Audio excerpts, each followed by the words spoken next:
Hello दोस्तों, स्वागत है आपका इस यूट्यूब वीडियो में GK GS with Ranjit sir YouTube channel पर। जैसे कि बिहार पुलिस का एग्ज़ाम चालू हो चुका है और 1817 पोस्ट पर बिहार दरोगा का वैकेंसी आने वाला है। उसी के संदर्भ में यह प्राचीन भारतीय इतिहास का कुछ महत्वपूर्ण प्रश्न को लेकर हम आए हुए हैं। अगर अच्छा लगे तो चैनल को प्लीज़ सब्सक्राइब करें, लाइक करें और शेयर करें। जैसे कि इसमें पहला प्रश्न है, मतलब टॉपिक एक ठो लिए हैं हम, प्राचीन भारतीय इतिहास। प्राचीन भारतीय इतिहास से क्या क्या अभी तक बिहार दरोगा में प्रश्न पूछे गए हैं, उसी का यह पार्ट है। यह पार्ट 1 है, इसके बाद लगातार पार्ट आते रहेगा।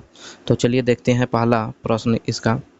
तो आपसे पूछेगा, सिंधु घाटी सभ्यता है ना, वह किस युग की सभ्यता थी? तो कहेंगे आदि ऐतिहासिक या कांस्य युगीन भी कहा जाता है इसको। उसका तो जाएगा मतलब ऋग्वेद में वेद का अर्थ क्या होता है? तो वेद का अर्थ होता है पवित्र ज्ञान, आध्यात्मिक ज्ञान, या वेद को अपरुषय कहा जाता है। अपरुषय क्यों कहा जाता है? क्योंकि इसकी रचना साधारण मानव के द्वारा नहीं किया गया है, जबकि देवी देवता के द्वारा किया गया है। वेद की रचना किसके द्वारा किया गया है? तो वेद व्यास के द्वारा किया गया है, ऐसा माना गया है। ठीक है, वेद की कुल संख्या कितना है? तो आप जान रहे हैं कि वेद की कुल संख्या कितना है? 4 वेद है। ऋग्वेद है, सामवेद है, यजुर्वेद है और अथर्ववेद है। ठीक है, उसके बाद 3 वेद। कौन कौन सा? 3 वेद। 3 वेद कौन कौन है? ऋग्वेद, सामवेद, यजुर्वेद को वेद त्रयी कहा जाता है, क्योंकि इसकी रचना हुआ है ना ऋग्वैदिक काल में हुआ है, जबकि अथर्ववेद की को वेद त्रयी में नहीं रखा जाता है, क्योंकि इसकी रचना वैदिक काल में हुआ है। तो ऋग्वैदिक काल में रचे जाने वाली वेद पुस्तकता है तो 3 वेद है। कौन कौन? ऋग्वेद, सामवेद, यजुर्वेद। जबकि वैदिक काल में कौन सी वेद की रचना हुआ है? तो अथर्ववेद की रचना हुआ है। ऋग्वेद में किसकी जानकारी मिलता है? तो ऋग्वेद में आर्यों की राजनीतिक प्रणाली एवं इतिहास के बारे में चर्चा मिलता है। तो ऋग्वेद में किसके? आर्यों की राजनीतिक प्रणाली और इतिहास के बारे में चर्चा मिलता है। ऋग्वेद सबसे प्राचीन वेद है। पूछेगा विश्व का सबसे प्राचीन वेद कौन है? तो ऋग्वेद है। ऋग्वेद में कुल 10 मंडल है। उसका तो जाएगा 1028 सूक्त है, 10,500 मंत्र है और ऋचा कितना है? लगभग 1,00,000 ऋचाएँ हैं। तो ये याद रखना जरूरी है कि ऋग्वेद में कितने मंडल है? तो 10 मंडल है। ऋग्वेद में कितने सूक्त है? तो 1028 सूक्त है। और मंत्र कितना है? 10,552, कहीं कहीं 11,000 भी देता है जो चलेगा। और ऋचा कितना है? तो लगभग 1,00,000 ऋचा है।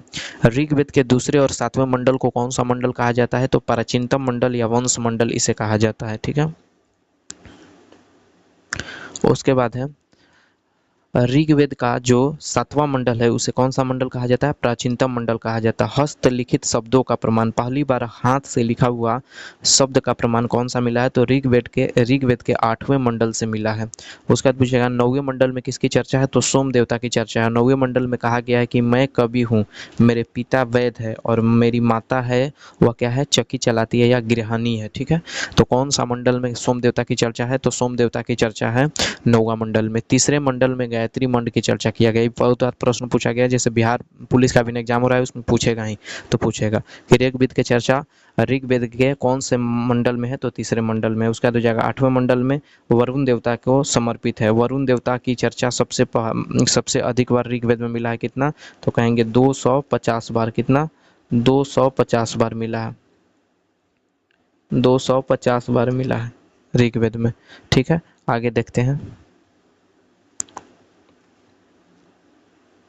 ऋग्वेद के जो ज्ञाता होते हैं उनको क्या कहते हैं? होत्रा कहते हैं। होत्रा, ऋग्वेद के ज्ञाता जो ऋग्वेद को समझते हैं उसको कौन सा? होत्रा कहा जाता है। ऋग्वेद की तुलना किससे किया जाता है? ज़ेंदावस्त किया जाता है, जो एक ईरानी ग्रंथ है। उसके बाद आपसे पूछेगा कि ऋग्वेद का उपवेद कौन सा है? तो ऋग्वेद का उपवेद है आयुर्वेद और इसका रचनाकार धन्वंतरि के द्वारा किया गया। बहुत महत्वपूर्ण प्रश्न है कि ऋग्वेद का उपवेद कौन है? तो आयुर्वेद है, जिसकी रचना धन्वंतरि के द्वारा किया गया है।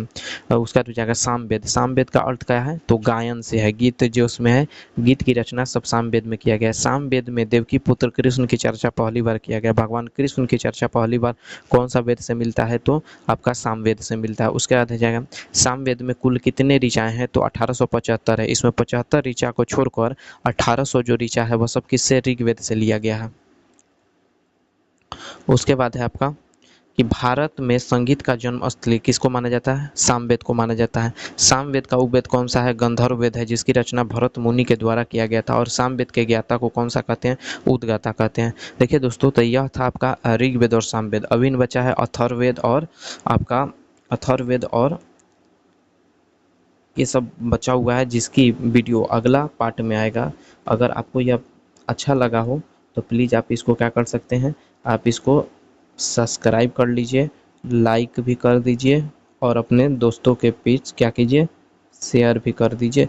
कंटिन्यू बिहार दरोगा का जितना भी इन्फॉर्मेशन होगा सब इस चैनल पर आपको लाइन बाय लाइन मिलेगा। प्लीज़ आप सब्सक्राइब कीजिए। थैंक यू, मिलते हैं अगले वीडियो में।